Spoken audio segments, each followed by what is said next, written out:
అమరజీవి శ్రీ పొట్టి శ్రీరాములు సేవలు స్ఫూర్తిదాయకమని, ప్రతి ఒక్కరూ ఆయన ఆశయ సాధనకు కృషి చేయాలని సర్వేపల్లి ఎమ్మెల్యే సోమిరెడ్డి చంద్రమోహన్ రెడ్డి, రాష్ట్ర వక్ఫ్ board chairman Abdul Aziz, NUDA chairman Kotamreddy Srinivasulu Reddy పేర్కొన్నారు. పొట్టి శ్రీరాములు ఆత్మార్పణ దినోత్సవం సందర్భంగా నెల్లూరు నగరం ఆత్మకూరు బస్టాండ్ సెంటర్లోని అమరజీవి విగ్రహానికి వారు ఆర్యవైశ్య సంఘం నాయకులతో కలిసి పూలమాలలు వేసి నివాళులర్పించారు. ఈ సందర్భంగా వారు మీడియాతో మాట్లాడారు. అమరజీవి ప్రాణత్యాగంతోనే ప్రత్యేక ఆంధ్ర రాష్ట్రం ఏర్పాటు చేశారన్నారు. ఆ మహనీయుని స్ఫూర్తితో ప్రతి ఒక్కరూ ముందుకు సాగాలని పిలుపునిచ్చారు. జిల్లాకు ఆ ధన్యజీవి పేరు పెట్టడం మనందరికీ గర్వకారణంగా ఉందని చెప్పారు. ఈ కార్యక్రమంలో టీడీపీ నాయకులు, ఆర్యవైశ్య ప్రముఖులు, నాయకులు పాల్గొన్నారు. రాష్ట్ర ప్రభుత్వం కూడా డిక్లేర్ చేసింది ఆయన వర్ధంతిని అధికారికంగా జరుపుకోవాలని. ఆయన జనవరి 1901 మార్చి 16 జన్మించాడు. 52 డిసెంబర్ 15 చనిపోయినాడు. కేవలం భాషా ప్రయుక్త రాష్ట్రాల ఏర్పాటు కోసం ఆయన జీవితాన్ని త్యాగం చేశాడు. ఆయన వల్లే ఆంధ్రప్రదేశ్ ఏర్పడింది, మిగతా రాష్ట్రాలు కూడా ఏర్పడ్డాయి. అందుకని ఆయన్ని ఈ దేశం మర్చిపోలేదు. ఆయన నెల్లూరు జిల్లా వాసి కావటం మా అందరి అదృష్టం, మా గర్వకారణం. నెల్లూరు జిల్లాకి పొట్టి శ్రీరాములు నెల్లూరు జిల్లాలో పుట్టడం మా అదృష్టం అని చెప్పేసి నేను తెలియజేస్తున్నా. ఆయన ఆశయాల్ని అందరూ పాటించాలా, ఆయన అడుగుజాడల్లో నడవాల్సిన అవసరం ఎంతైనా ఉందని చెప్పి నేను తెలియజేస్తున్నాను. అమరజీవి పొట్టి శ్రీరాములు గారి వర్ధంతి తెలుగుదేశం ప్రభుత్వంలో రాగానే ఈరోజు ఆత్మ అర్పణ దినంగా ప్రకటించడం జరిగింది.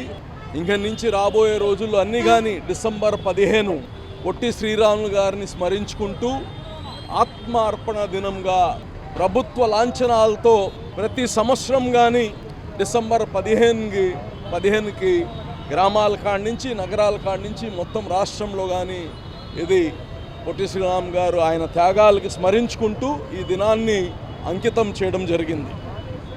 మరి ఆయన జీవితం మొత్తం పేదల కోసం, బడుగు బలహీన వర్గాల కోసం, ముఖ్యంగా అన్టచబిలిటీ పోవాలని, గుడిల్లో అందరికీ ప్రవేశం ఉండాలని, అన్ని కులాల వాళ్ళకి, అలాగనే చదువులు అందరికి కావాలని కష్టపడిన వ్యక్తి. ఆయన సమాజంలో మార్పులు రావాలని చెప్పి ఎప్పటి నుంచో కృషి చేసిన వ్యక్తి. మహాత్మా గాంధీ స్ఫూర్తితో ఆయన యొక్క అహింసావాదాన్ని నచ్చి ఆయనతో పాటు నడిచి ఈ దేశం కోసం కానీ త్యాగం చేసిన వ్యక్తి. ముఖ్యంగా తెలుగు జాతి ఎప్పుడు కానీ మర్చిపోకూడదు పొట్టి శ్రీరాములు గారిని.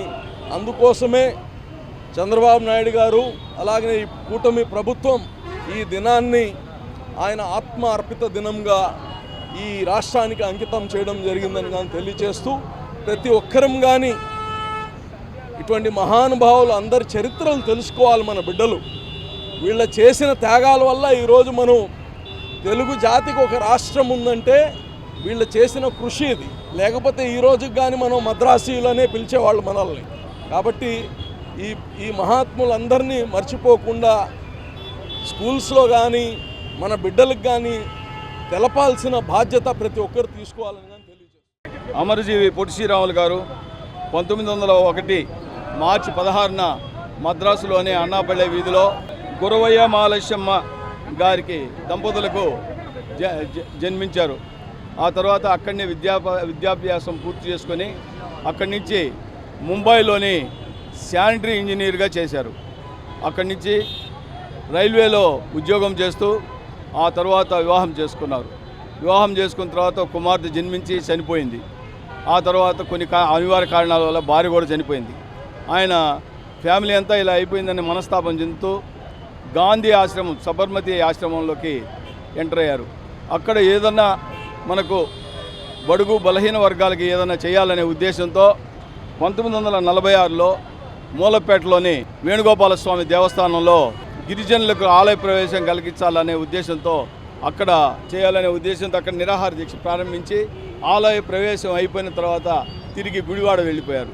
గుడివాడ వెళ్ళిపోయిన తర్వాత మద్రాసులో ఉన్న ఆంధ్రులను కించపరుస్తూ నానా రకాలుగా మాట్లాడుతున్నారనే ఉద్దేశంతో బులుగు కృష్ణమూర్తి 1952 అక్టోబర్ 19వ తారీఖున ఆయన నిరాహార దీక్ష ప్రారంభించారు. 58 రోజులు ఆమరణ నిరాహార దీక్ష చేస్తూ డిసెంబర్ 12వ తారీఖున డిసెంబర్ 15వ తారీఖున ఆయన కాలం చేశారు. అయినప్పటికీ మన తెలుగు వాళ్ళలో ఎటువంటి చలనం లేదు. కనీసం ఆయన మోసుకోబోయేదానికి 4 వ్యక్తులు కావాల్సి వచ్చింది. బులుగు సామమూర్తి గారు మరియు ఘంటసాల గారు, సాధు సుబ్రహ్మణ్యం గారు వీరందరూ కలిసి ఆయన శవాన్ని మోసుకొని వెళ్ళారు. అప్పుడు కూడా ఏమీ లేదు. ఘంటసాల గారు మన ఆంధ్రులకి ఏమీ లేదు, ఐక్యత అనేది తెలియదు అని చెప్పి పాట రూపంలో ఆయన రెచ్చగొట్టి పాడితే అప్పుడు పచ్చపాస్ కాలేజీలో ఉన్న విద్యార్థులందరూ ఆయన వెంట వచ్చారు.